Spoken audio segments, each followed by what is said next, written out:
আসসালামু আলাইকুম বন্ধুরা, কেমন আছো? আশা করি তোমরা অনেক অনেক ভালো আছো। আজকে যে বিষয়টা তোমাদের সাথে শেয়ার করতে যাচ্ছি সেটা হচ্ছে আই ওয়ান্ট টু গো দিয়ে আমরা অনেকভাবে সেন্টেন্স তৈরি করতে পারি। তার মানে কি, একটা মাত্র নিয়ম দিয়ে আমরা অনেকগুলো সেন্টেন্স নিজে নিজে বাসায় বসেই কিন্তু একা একা আমরা সেন্টেন্সগুলো তৈরি করতে পারি। যাই বন্ধুরা, তোমরা যারা এখনও ইংরেজিতে দুর্বল, ইংরেজির কিছুই পারো না, কিছুই বোঝো না, একদমই নতুন, তোমাদের জন্য এই ভিডিওটা অনেক অনেক ইম্পর্টেন্ট। সো বন্ধুরা, দেরি না করে চলে যাই। আজকে আমরা প্রথম যে সেন্টেন্সটা শিখবো সেটা হচ্ছে, দেখো, I want to go home. আমরা অনেক সময় বলে থাকি I want to go to home. আমরা I want to go to home না বলে আমরা বলবো যে I want to go home. হোমের ক্ষেত্রে আমরা কিন্তু টুটা ব্যবহার করব না, আর এখানে শুধুমাত্র হোমটাই ব্যবহার করব। তাহলে I want to go home এর অর্থ হচ্ছে আমি বাসায় যেতে চাই। তাহলে আমি বাসায় যেতে চাই এর ইংরেজিটা কিভাবে বলবে? I want to go home. এভাবে বলবে না যে I want to go to home, এভাবে বলা যাবে না। কিভাবে বলতে হবে? I want to go home অথবা আই ওয়ান্না গো হোম। মানে তোমরা যদি একদম ফাস্ট ইংরেজিতে অতি দ্রুত কথা বলতে চাও তাহলে অবশ্যই তোমাদের এটা ইউজ করতে হবে I ওয়ান্না go home. I ওয়ান্না go home.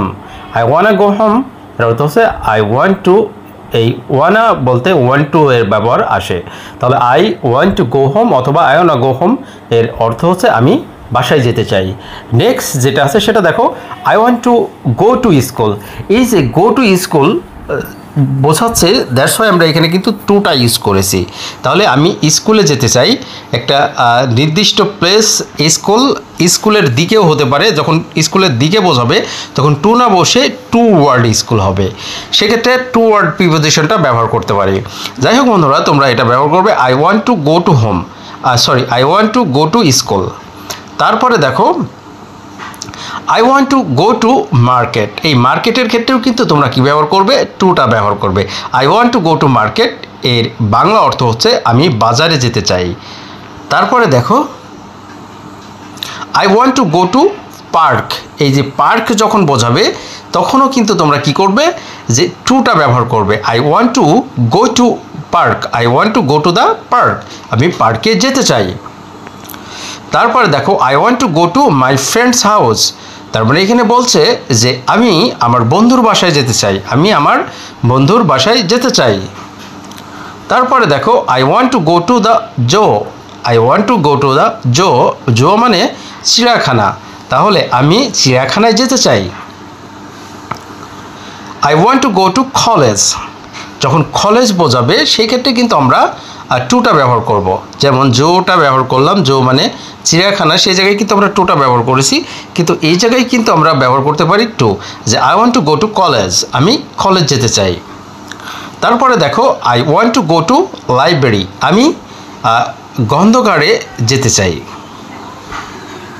তারপরে দেখো, I want to go to river, I want to go to the river, আমি নদীর ধারে যেতে চাই। I want to go to the river, আমি নদীর ধারে যেতে চাই। তারপরে দেখো, I want to go to the cinema, আমি সিনেমা হলে যেতে চাই। I want go to the cinema, আমি সিনেমা হলে যেতে চাই। তারপরে দেখো, I want to go outside, I want to go outside, আমি বাইরে যেতে চাই। তাহলে আই ওয়ান্ট গো আউটসাইড, আমি বাইরে যেতে চাই। তারপরে দেখো, I want to go abroad, আমি বিদেশে যেতে চাই। I want to go abroad.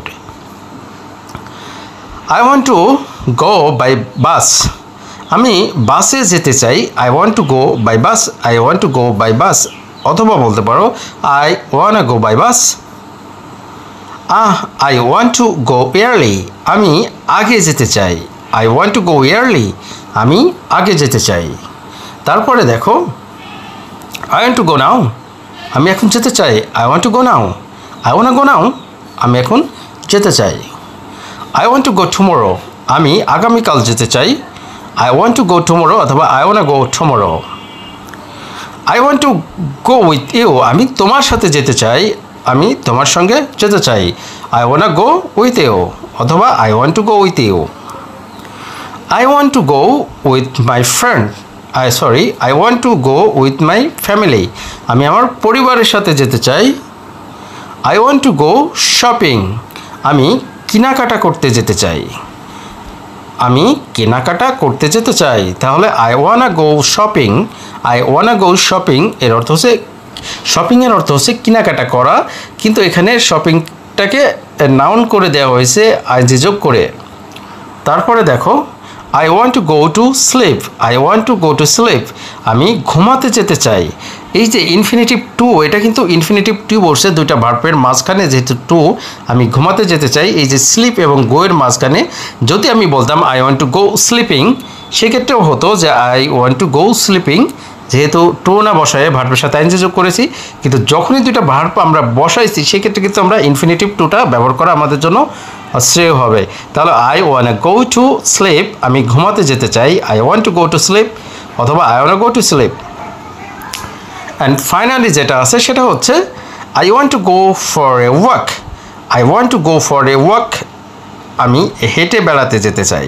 তাহলে I want to go for a walk, আমি হেঁটে বেড়াতে যেতে চাই, অথবা আমি ঘুরতে যেতে চাই। এই যে ফর এ ওয়াক এর ইংরেজিটাই হবে বেড়াতে যাওয়া। বেড়াতে যাওয়া ইংরেজি ফর এ ওয়াক, এটার ইংরেজি হচ্ছে for a walk. I want to go for a walk, আমি বেড়াতে যেতে চাই বা ঘুরতে যেতে চাই, এটা হতে পারে। হেঁটের কথা এখানে জানাম, যারা হেঁটে বেড়ায় এটাকে ও বাংলাতে উল্লেখ না করে শুধুমাত্র বোঝানোর জন্য হেঁটে বেড়াতে যেতে চাই এটা বলা হয়েছে। কিন্তু আমরা যদি বলি যে I want to go for a walk, আমি বেড়াতে যেতে চাই, ওকে ফাইন, এটা ঠিক হবে। যাক বন্ধুরা, ভিডিওটা দেখে যদি মনে হয় তোমাদের কাছে ভালো লেগেছে অবশ্যই শেয়ার করে দাও। আর যারা এই জিনিসগুলো, এই সেন্টেন্সগুলো এখনও জানে না, এখনও বলতে পারে না, এখনও প্র্যাকটিস করে না, তাহলে বন্ধুরা তারা যেন শিখতে পারে, তারা যেন এগুলো বলতে পারে। যাক বন্ধুরা, আজকে এই পর্যন্ত, ভালো থেকো, সুস্থ থেকো, আল্লাহ হাফেজ।